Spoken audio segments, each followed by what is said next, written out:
So do the dogs work a 40-hour week? They do. They work right with their handler. Do they get vacation? They do. Sick time? They do. They do. Absolutely, they do. Make sure we're being fair to these dogs. They don't get raises. That's the only Yeah, that was part. my next question, No, is how much do they No, ma'am. They don't get a salary and they don't get raises. Okay, so they won't be affected by our furlough schedule. No, too bad no, then. no, they sure aren't.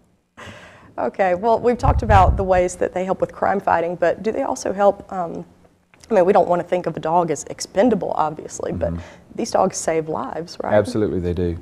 The K-9 units are called in when, again, it's an unfortunate fact of life, but there are those who just refuse to conform with the laws, and some of them are violent. So if somebody has assaulted either a person or, worst case scenario, an officer, and then they run, we can't just leave that person. Somebody has to go and get them.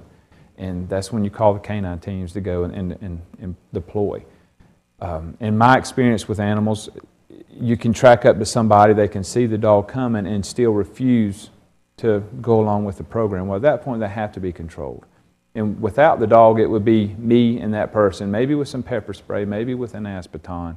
But the animal itself is a level of pain compliance. You know, the dog will go in and grab the person. We train them to grab and hold, and that will take the attention from the assailant from us to the dog. They have to deal with that, and then at that time we can go and put them in handcuffs. Same situation with a burglary inside a building. If somebody breaks into a building, we know we've got forced entry. We use the dog to go in and locate that person while we maintain a position of cover. You know, that goes without saying how valuable that is to us, because the dog is loved, the dog is great, he does it because he loves it, but he is an animal, whereas I have a wife and 4 children that, you know, if it comes down to making a choice. But this is something that the dogs do willingly, they love it, so it's a sacrifice they're willing to make.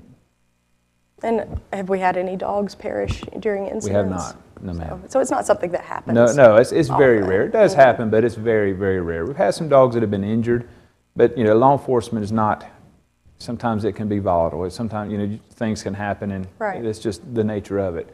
We have had some dogs injured, but nothing seriously.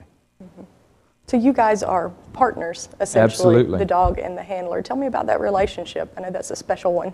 Oh, it is. It is. Just to kind of paraphrase, I'll sum it all up as saying the dog that I retired, his name was Nero. I had him for 7 years.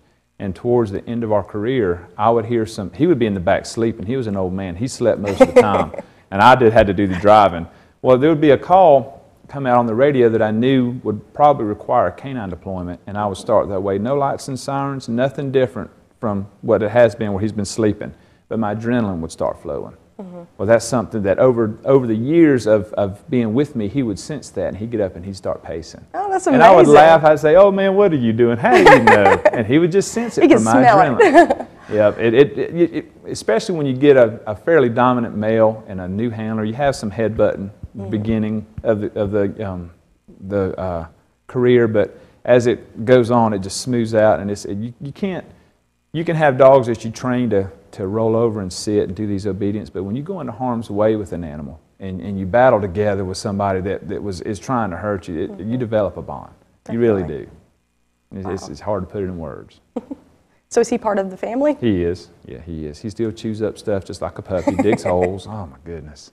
But he's not going nowhere. Is your relationship off duty any different? Like, do you act any differently around each other when you're at home? I do. I try to let him be a dog because he enjoys what he does, but I don't think that he understands that he is a police dog. I mean, he just does something that he enjoys here, you know, and then when we go home, I try to let him, you know, things like walk around, pee on bushes, and just, you know, just stuff that dogs do. I don't do a whole lot of work when we're at home because he needs that downtime as well. Right. He's got a level of alertness that he's got to maintain while we're on patrol.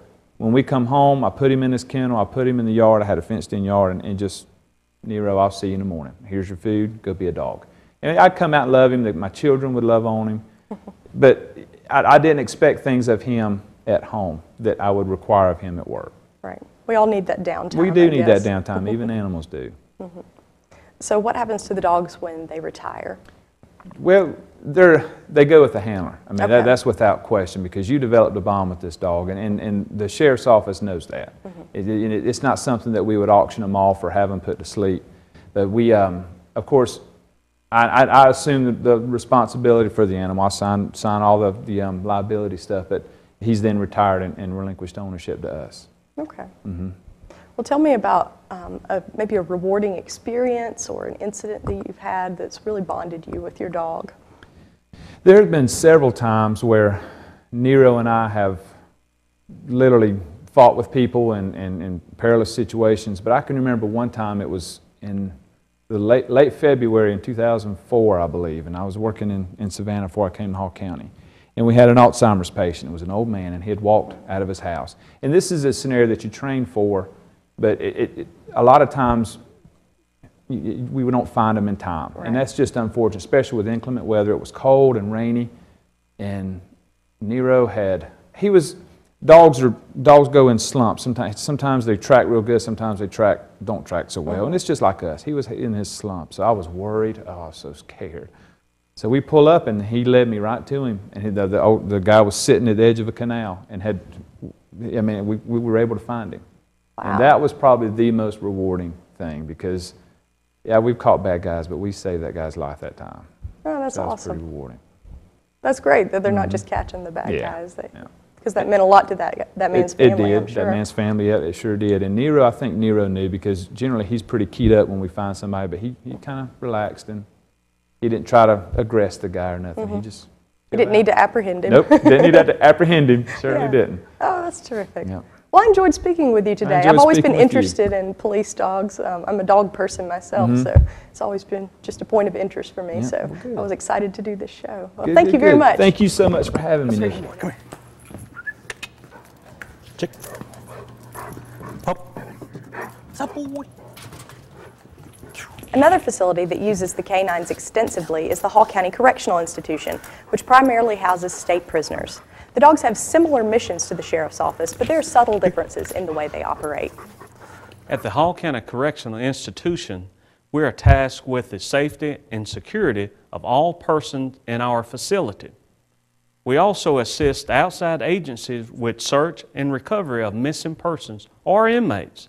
An important part of that effort is our K-9 unit, consisting of drug dogs and bloodhounds. Our K-9 drug dog team is responsible for searching our facility and inmate work areas. The handlers move the drug dogs through the inmate dormitories and common areas in search of drugs and illegal contrabands. This action enhances the safety and security of everyone in the institution. In situations where an inmate goes astray, an elderly citizen wanders away from home, or a child is missing, our K-9 Bloodhound team goes into action. The team consists of 2 handlers and 3 dogs.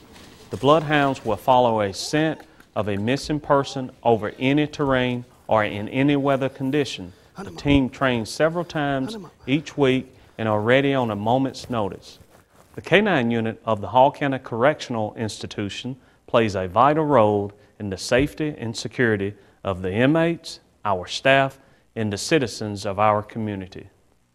I hope you enjoy getting to know the dogs and handlers that make up the K-9 units of the Hall County Sheriff's Office and the Correctional Institution.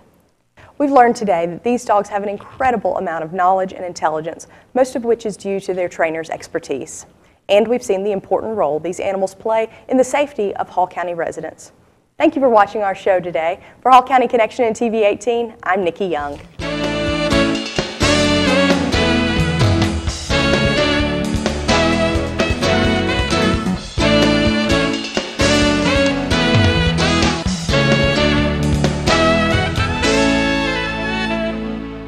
You're watching TV 18, the government channel for Gainesville and Hall County.